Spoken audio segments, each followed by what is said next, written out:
Praise the Lord. ஆண்டவருக்கு மகிமை. இந்த அருமையான காலையில் உங்களை சந்திக்கிறது ரொம்ப சந்தோஷமாக இருக்குது. இயேசு கிறிஸ்துவின் நாமத்தில் உங்களை நான் வாழ்த்துறேன். பவுல் தீத்துவுக்கு எழுதின நிருபம் 3ஆம் அதிகாரம் 2வது வசனத்தை பாருங்களேன். ஒருவனையும் தூஷியாமலும் சண்டை பண்ணாமலும் பொறுமை உள்ளவர்களா எல்லா மனுஷருக்கும் சாந்த குணத்தை காண்பிக்கவும் அவர்களுக்கு நினைப்பூட்டு. பவுல் ரொம்ப அழகாக எழுதுகிறாரு. அதுக்கு மேலே கூட எழுதுகிறார், துரைதனங்கள் அதிகாரங்களுக்கு கீழ்ப்படியுங்கன்னு எழுதுகிறார். இந்த உலகத்தில் எங்கெல்லாம் அத்தாரிட்டிஸ் இருக்கிறாங்களோ, எங்கெல்லாம் பெரிய பெரிய அதிகாரிகள் ஆஃபீஸர்ஸ் இருக்காங்களோ, அவங்களுக்கெல்லாம் கீழ்ப்படிந்து நம்ம அடங்கி இருக்கணுமா. சில நேரங்களில் சிலர் அத்தாரிட்டிஸ் சொல்கிறத கேட்க மாட்டாங்க. இவர் சொல்லி நான் கேட்கணும், சரி இவர் அவரும்பாங்க.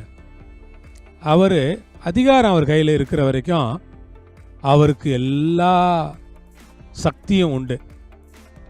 யார் கையில் அதிகாரம் இருக்கோ அவங்களுக்கு நாம் அடங்கி இருக்க, கீழ்ப்படிய, நற்கிரியைகளையெல்லாம் செய்ய நாம் கற்றுக்கொள்ளணும்.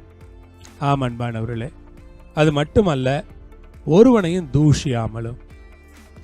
யாரையும் தூஷிக்கக்கூடாது. தூஷிக்கிறதுனா என்ன? அவங்கள திட்டுறது, அவங்கள சபிக்கிறது, அவங்கள வாய்க்கு வந்தபடி எல்லாம் தூஷண வார்த்தைகள் பேசுறது, கெட்ட வார்த்தைகளில் பேசி சிலர் திட்டுவாங்க. ஒருவனையும் தூஷியாமலும். ஆமாம், சில ஊர்களில் சிலருக்கு ரொம்ப மோசமான கெட்ட வார்த்தைகள் பேசுகிற பழக்கம் உண்டு. சென்னையில் சில மோசமான கெட்ட வார்த்தைகள் உண்டு. அதுபோல் ஒவ்வொரு ஊர்களிலும், இப்போ நீங்கள் திருச்சிக்கு போனீங்கன்னா அங்கே, நீங்கள் மதுரை போனீங்கன்னா அங்கே, திருநெல்வேலி, கன்னியாகுமரி, திண்டுக்கல், இப்படி ஒவ்வொரு ஊரில் போனால் கெட்ட கெட்ட வார்த்தைகள்லாம் பேசுவாங்க. அந்த மாதிரி ஒருத்தரையும் நம்ம தூஷிக்கக்கூடாது. அது தப்பு. தூஷியாமலும் சண்டை பண்ணாமலும். ரொம்ப முக்கியம் என்ன? யார்கிட்டையும் தேவையில்லாமல் சண்டைக்கு போகக்கூடாது. சும்மா சண்டை போட்டுக்கிட்டே இருக்கிற குணம் இருக்கக்கூடாது. எதுக்கு எடுத்தாலும் சண்டை போடணும்னு நினைக்கக்கூடாது. சும்மா சும்மா சண்டை போட்டுட்டு இருக்கிறது ஆரோக்கியமான ஒரு சுபாவம் அல்ல. சண்டை பண்ணாமலும் பொறுமை உள்ளவர்களாய். அல்லேலூயா, கர்த்தருக்கு ஸ்தோத்திரம். பொறுமை உள்ளவர்களாய். ஆண்டவர்கிட்ட கேட்போம், ஆண்டவர் ரொம்ப பொறுமையாக இருக்கிறதுக்கு எனக்கு கிருபை தாங்க. பற்பல சூழ்நிலைகளில், பல கால சூழ்நிலைகளில், பல நெருக்கங்களில், பல நெருக்கடிகளில் பொறுமையாக இருக்க எங்களுக்கு உதவி செய்யும் ஆண்டவரே.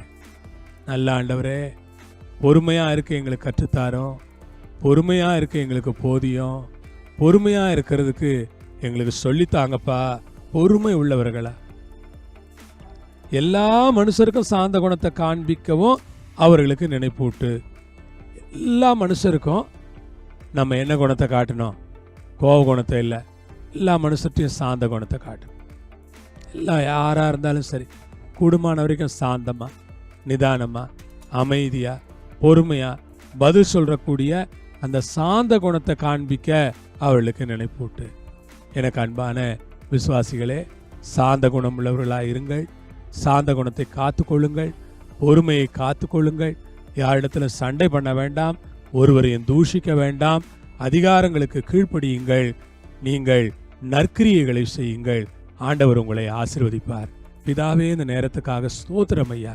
நீர் எங்களுக்கு சொல்லுகிற ஆலோசனைகளுக்கு நாங்கள் கீழ்ப்படிந்து நடக்க எங்களுக்கு உதவி செய்தருளும். பொறுப்பெடுத்து உடைய நாமத்தை மயப்படுத்தி வழிநடத்தி அருள வேண்டும் என்று கேட்டுக்கொள்கிறேன். இயேசுவின் மூலம் பிதாவே, ஆமேன். அல்லேலூயா. ஆண்டவர் உங்களை ஆசீர்வதிப்பார். சமாதானத்தோடு இருங்க. ஆமேன்.